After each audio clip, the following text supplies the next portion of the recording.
విషయం విద్యార్థులు mobile phone ఉపయోగించడం వలన కలిగే ప్రభావాలు. మార్టిన్ కాపూర్ ఈ పేరును మీరు వినే ఉంటారు, కొందరు వినకపోవచ్చు. మొట్టమొదటిగా ఈయనే సెల్ ఫోన్ బృందానికి నాయకుడు. దాదాపు 52 సంవత్సరాల క్రితమే ఈ మొబైల్ ఫోన్లు కనిపెట్టారు. ఇది మీకు తెలుసా? ఇది ఎప్పుడు జరిగిందంటే 1973 ఏప్రిల్ 3వ తేదీనే. ఇంకో అద్భుతకరమైన విషయం ఏమిటంటే మానవ అభివృద్ధిలో ఎన్నో గొప్ప ఆవిష్కరణలుగా ఎన్నో కనుగొన్నారు. ఏంటివో తెలుసా? లిప్పులు కనుగొనడం, చక్రాన్ని కనుగొనడం, భాషలు మరియు లిపిని తయారు చేసుకోవడం, మన అవసరాని కోసం డబ్బులు సృష్టించుకోవడం, ఇవన్నీ ప్రపంచాన్ని అద్భుతంగా మార్చేశాయి. అదేవిధంగా ఈరోజు ప్రపంచాన్ని అంతటినీ తన వైపు సమూలంగా తిప్పుకున్న గొప్ప ఆవిష్కరణనే మొబైల్ ఫోన్. ప్రపంచంలో దాదాపు 820 కోట్లకు పైగా జనాభా ఉన్నారు. అందులో దాదాపు 578 కోట్లకు పైగా మొబైల్ ఫోన్లు ఉపయోగిస్తున్నారు. అంటే జనాభాలో 70% మంది. అయితే ఈ మొబైల్ ఫోన్లు విద్యార్థులకు మరియు సమాజానికి ఎలా ఉపయోగపడుతుందో మనం ఇప్పుడు తెలుసుకుందామా? చెప్పండి, తెలుసుకుందామా వద్దా? ఓకే. మొబైల్ ఫోన్ ప్రధాన ఉద్దేశం communication, accessing the internet, time progress మరియు యూటిలైజింగ్ ద రీసెంట్ టెక్నాలజీ. దీని ద్వారా ప్రజలు తమ జీవితాన్ని గొప్పగా మలుచుకుంటూ అభివృద్ధి దిశగా సాగుతున్నారు మరియు దేశాన్ని ఆర్థికంగా ముందుకు తీసుకువెళ్తున్నారు.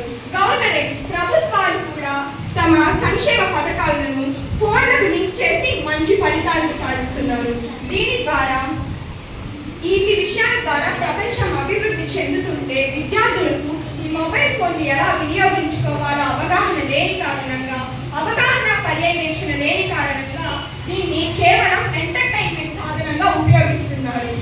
ఈ మొబైల్ ఫోన్లకి ప్రయోజనాలు ఎన్ని ఉన్నాయో అంతే ప్రతికూల ప్రభావాలు కూడా ఉన్నాయి. ఇది నియంత్రణం లేకుండా ఉపయోగించడం వలన ఎన్నో సమస్యలు రావచ్చు. ముందుగా చదువుపై దృష్టి కోల్పోవడం. సోషల్ మీడియా, వీడియోలు, గేమ్స్ వంటి వాటిల్లో ఎక్కువ సమయం గడపడం వలన చదువుపై దృష్టి తగ్గిపోతుంది. మరియు ఆరోగ్య సంబంధిత సమస్యలు. అధికంగా ఫోన్ ఉపయోగించడం వలన మెడ నొప్పి, తలనొప్పి, కంటి నొప్పి, నిద్రలేమి వంటి సమస్యలు రావచ్చు. సమయ నష్టం. కొద్దిసేపు ఫోన్ చూద్దామని తీసుకుంటే గంటల తరబడి స్క్రోలింగ్ చేస్తున్నామన్న విషయం మనం కూడా గమనించలేదు. ఎంతగా దిగజారిపోతున్నామో మనకే తెలియాలి మొబైల్ ఫోన్లకి. సామాజిక పరంగా దూరం అవ్వడం. కుటుంబ సభ్యులు, స్నేహితులతో గడపాల్సిన సమయం తగ్గిపోతుంది. నిజ జీవిత సంభాషణలు తగ్గి వర్చువల్ ప్రపంచానికి అలవాటు పడిపోతున్నారు. మానసిక ఒత్తిడి. సోషల్ మీడియా లైక్లు, కామెంట్లు ఇవి విద్యార్థుల మనసుపై ప్రభావితం చూపుతున్నాయి. ఇది ఆత్మవిశ్వాసాన్ని తగ్గించవచ్చు. మరి మొబైల్ ఫోన్ పరంగా సానుకూల వినియోగాలు ఎలా ఉండాలో మనం ఇప్పుడు చూద్దాం. చదువు కోసం మాత్రమే మొబైల్ ఫోన్లను ఉపయోగించడం మరియు అనవసరమైన నోటిఫికేషన్లు నియంత్రించడం.